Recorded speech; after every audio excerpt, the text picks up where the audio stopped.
Today's Bible reading is taken from Book of Isaiah, chapter 52, verses 13 up to chapter 53, verses 12. Book of Hebrew, chapter 4, verses 14 to 16, and chapter 5, verses 7 to 9. And Passion of Christ according to John, chapter 18, verses 1 up to chapter 19, verses 42. Book of Isaiah, chapter 52, verses 13 up to chapter 53, verses 12.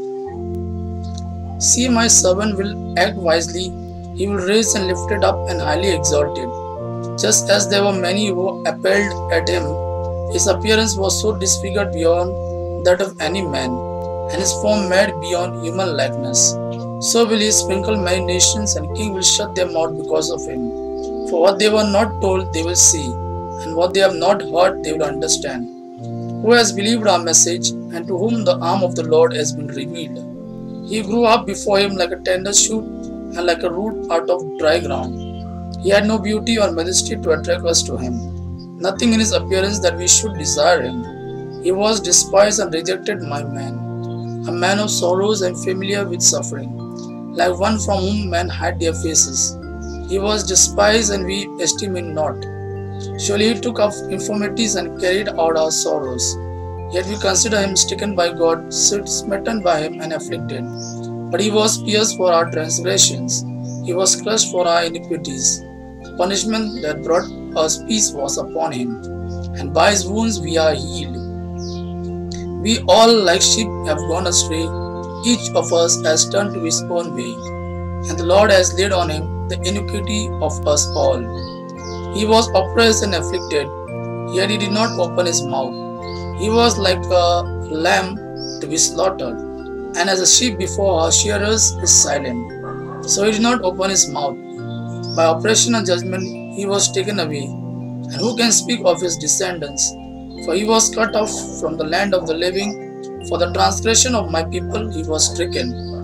He was assigned a grave with the wicked and with the rich in his death, though he had done no violence, nor was any deceit in his mouth. Yet it was Lord's will to crush him and cause him to suffer. And though the Lord make his life a guilt offering, he will see his offspring and prolong his days, and will of the Lord will prosper in his hand. After the suffering of his soul, he will see the light of life and be satisfied. By his knowledge my righteous servant will justify many, and he will bear their iniquities. Therefore I will give him a portion among the great, and he will divide the spoils with the strong. Because he poured out his life unto death, and was numbered with transgressors. For he bore the sin of many, and made intercession for the transgressors. Book of Hebrew, chapter 4, verses 14 to 16, and then chapter 5, verses 7 to 9. Therefore, since we have a great high priest who has gone to the heavens, Jesus the Son of God, let us hold firmly to the faith we profess. For we do not have a high priest who is unable to sympathize with our weaknesses, but we have one who has been tempted in every way, just as we are, yet was without sin. Let us then approach the throne of grace with confidence, so that we may receive mercy and find grace to help us in our time of need. During the days of Jesus' life on earth, he offered up prayers and petition with loud cries and tears to the one who could save him from the death. And he was heard because of his reverent submissions. Although he was a son, he learned obedience from what he suffered. And once made perfect, he became the source of eternal salvation for all who obey him, and was designated by God to be a high priest in the order of Melchizedek. Passion of Christ according to John, chapter 18, verses 1 up to chapter 19, verses 42. When he had finished praying, Jesus left with his disciple and crossed the Kidron valley. On the other side there was an olive grove, and he and his disciple went into it. Now Judas, who betrayed him, knew the place because Jesus had often met there with his disciples. So Judas came to the grove, guiding a detachment of soldiers and some officials from the chief priests and the Pharisees. They were carrying torches, lantern, and weapons. Jesus, knowing all that was going to happen to him, went out and asked them, "Who is it you want?" "Jesus of Nazareth," they replied. "I am he," Jesus said. And Judas the traitor was standing there with them. When Jesus said, "I am he," they drew back and fell to the ground. Again he asked them, "Who is it you want?" And they said, "Jesus of Nazareth." "I told you that I am he," Jesus answered. "If you are looking for me, then let this man go." This happened so that words he had spoken would be fulfilled. "I have not lost one of those you gave me." Then Simon Peter, who had a sword, drew it and struck the high priest's servant, cutting off his right ear. The servant's name was Malchus. Jesus commanded Peter, "Put your sword away. Shall I not drink the cup the Father has given me?" Then the detachment of soldiers with his commander and the Jewish official arrested Jesus. They bound him and brought him first to Annas, who was the father-in-law of Caiaphas, the high priest that year. Caiaphas was the one who had advised the Jews that it would be good if one man died for the people. Simon Peter, another disciple, were following Jesus. Because the disciple was known to the high priest, he went with Jesus into the high priest's courtyard. But Peter had to wait outside at the door. The other disciple, who was known to the high priest, came back, spoke to the girl on the duty there, and brought Peter in. "You are not one of his disciples, are you?" the girl at the door asked Peter. He replied, "I am not." It was cold, and the servant and the officials stood around a fire they had made to keep warm. Peter also was standing with them, warming himself. Meanwhile, the high priest questioned Jesus about his disciple and his teachings. "I have spoken openly to the world," Jesus replied. "I always taught in the synagogue or at the temple, where all the Jews came together. I said nothing in secret. Why question me? Ask those who heard me. Surely they know what I said." When Jesus said this, one of the officials nearby struck him in the face. "Is this way you answer the high priest?" he demanded. "If I said something wrong," Jesus replied, "testify as to what is wrong. But if I spoke the truth, why did you strike me?" Then Annas sent him, still bound, to Caiaphas the high priest. As Simon Peter stood warming himself, he was asked, "You are not one of his disciples, are you?" He denied it, saying, "I am not." One of the high priest's servants, a relative of the man whose ear Peter had cut off, challenged him, "Didn't I see you with him in the olive grove?"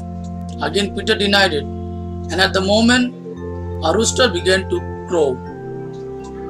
Then the Jews led Jesus from Caiaphas to the palace of the Roman governor. But by now it was early morning, and to avoid ceremonial uncleanness, the Jews did not enter the palace. They wanted to be able to eat the Passover. So Pilate came out to them and asked, "What charges are you bringing against this man?"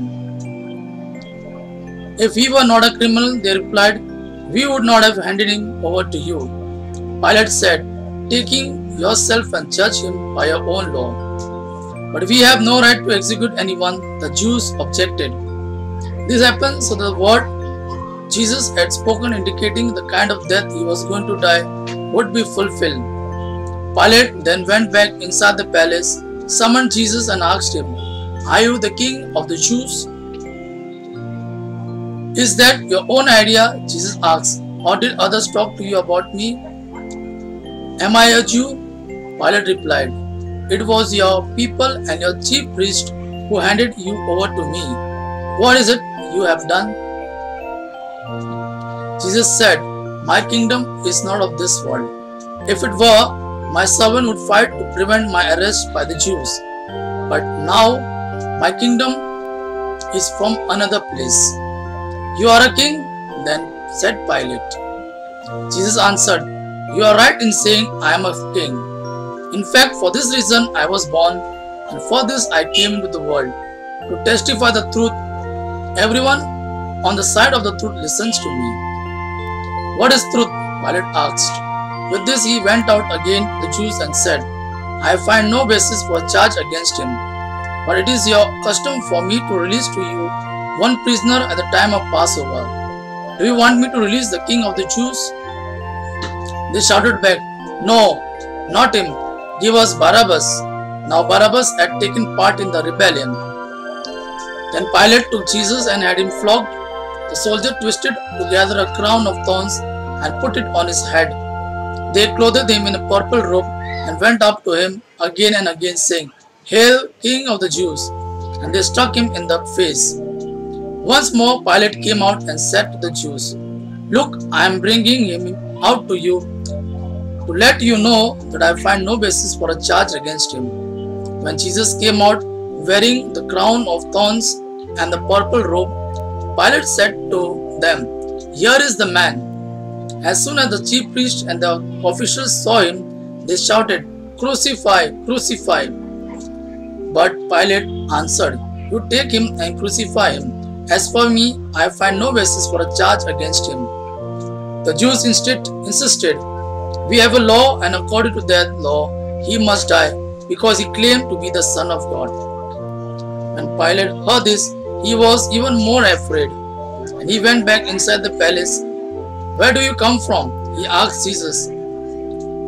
But Jesus gave him no answer. Do you refuse to speak to me? The Pilate said. Don't you realize I have power either to free you or to crucify you? Jesus answered, You would have no power over me if it were not given to you from above. Therefore, the one who handed me over to you is guilty of a greater sin. From then on, Pilate tried to set Jesus free. The Jews kept shouting, If you let this man go, you are no friend of Caesar. Anyone who claims to be a king opposes Caesar. When Pilate heard this, he brought Jesus out and sat down on the judge's seat at a place known as a stone pavement, which in Aramaic is Gabbatha. It was the day of preparation of Passover week, about the 6th hour. Here is your king, Pilate said to the Jews. But they shouted, Take him away, crucify him. Shall I crucify your king? Pilate asked. We have no king but Caesar, the chief priest answered. Finally, Pilate handed him over to them to be crucified. So the soldier took charge of Jesus. Carrying his own cross, he went out to the place of the skull, which in Aramaic is called Golgotha. Here they crucified him, and with him 2 others, one on each side and Jesus in the middle. Pilate had a notice prepared and fastened to the cross. It read, Jesus of Nazareth, the King of the Jews. Many of the Jews read this sign, for the place where Jesus was crucified was near the city, and the sign was written in Arabic, Latin and Greek. The chief priest of the Jews protested to Pilate, Do not write the King of the Jews, but that this man claimed to be the King of Jews. Pilate answered, What I have written, I have written. When the soldiers crucified Jesus, they took his clothes, divided them into 4 shares, one for each of them, with the undergarment remaining. This garment was seamless, woven in one piece from top to bottom. Let's not tear it, they said to one another. Let's decide by lot who will get it. This happened that the scripture might be fulfilled which said, They divided my garments among them and cast lot for my clothing. So this is what the soldiers did. Near the cross of Jesus stood his mother's sister, Mary the wife of Clopas, and Mary Magdalene. When Jesus saw his mother there and the disciple whom he loved standing nearby, he said to his mother, Dear woman, here is your son, and to the disciple, Here is your mother. From that time on, this disciple took her into his home. Later, knowing that all was now completed, and so that the scripture would be fulfilled, Jesus said, I am thirsty. A jar of wine vinegar was there, so they soaked a sponge in it, put the sponge on a stalk of the hyssop plant, and left it up to Jesus' lips. When he had received the drink, Jesus said, It's finished. With that, he bowed his head and gave up his spirit. Now it was the day of preparation, and the next day was to be a special Sabbath. Because the Jews did not want the bodies left on the crosses during the Sabbath, they asked Pilate to have the legs broken and the bodies taken down. The soldiers therefore came and broke the legs of the first man who had been crucified with Jesus, and then those of the other.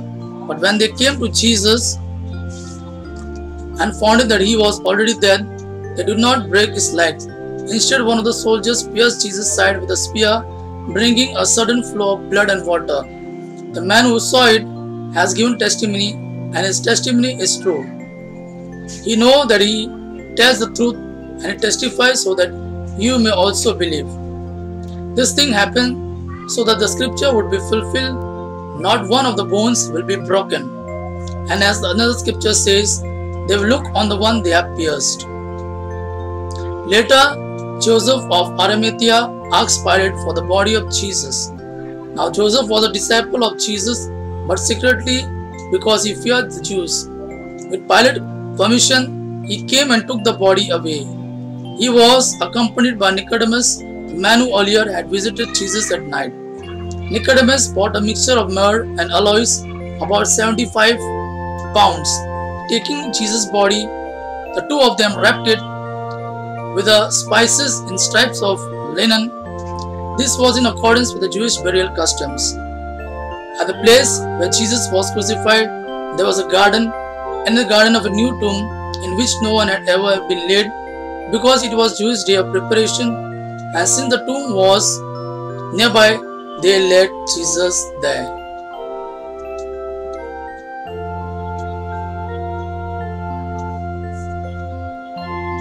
This is the Passion of our Christ according to John.